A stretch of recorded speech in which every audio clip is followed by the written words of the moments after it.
Hello दोस्तों, प्रणाम। राधे राधे। कैसे हैं? आशा करती हूँ आप लोग अच्छे होंगे। दोस्तों, एक नाच गीत है, आप लोगों को अच्छा लगेगा तो कमेंट में लिख के ज़रूर बताना कैसे लगा। धन्यवाद। दिलवा का बातिया बताई कैसे, पिया ठाड़ अंगनवा बोलाई कैसे। दिलवा का बातिया बताई कैसे, पिया ठाड़ अंगनवा बोलाई कैसे। पिया ठाड़ अंगनवा बोलाई कैसे। चूड़ी खान काई ता सासु जानी जाई है। चूड़ी खान काई ता सासु जानी जाई है।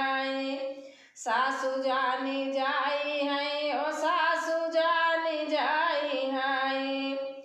माथवा का बिंदिया देखाई कैसे, पिया ठाड़ अंगनवा बोलाई कैसे। माथवा का बिंदिया दिखाई कैसे, पिया ठाड़ अंगनवा बोलाई कैसे। पिया ठाड़ अंगनवा बोलाई कैसे। दिलवा का बातिया बताई कैसे, पिया ठाड़ अंगनवा बोलाई कैसे। दिलवा का बातिया बताई कैसे, पिया ठाड़ अंगनवा बोलाई कैसे। पिया ठाड़ अंगनवा बोलाई कैसे। सैया ठाड़ अंगनवा बोलाई कैसे। पायल बजैबै जेठानी जानी जाई है। पायल बजाउबै जेठानी जानी जाई है। जेठानी जानी जाई है, जेठानी जानी जाई है। ओठवा के लालिया देखाई कैसे। ओठवा के लालिया देखाई कैसे, पिया ठाड़ अंगनवा बोलाई कैसे। पिया ठाड़ अंगनवा बोलाई कैसे। बोलाई कैसे हो, बोलाई कैसे। सैया ठाड़ अंगनवा बोलाई कैसे। राजा ठाड़ अंगनवा बोलाई कैसे। दिलवा के बातिया बताई कैसे, पिया ठाड़ अंगनवा बोलाई कैसे। पिया ठाड़ अंगनवा बोलाई कैसे।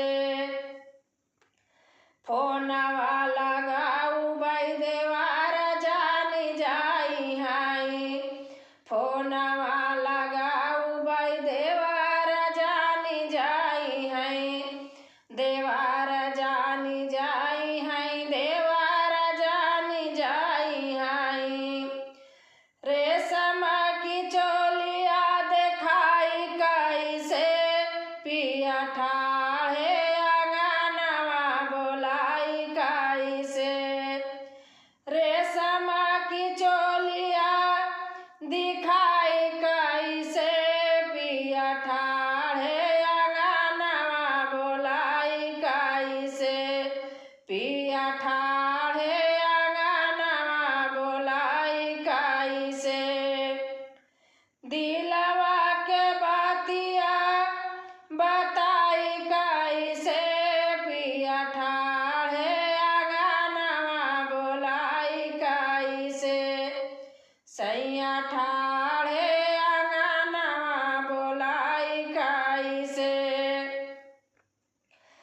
मर बैसा न कारिया ननाद जानी जा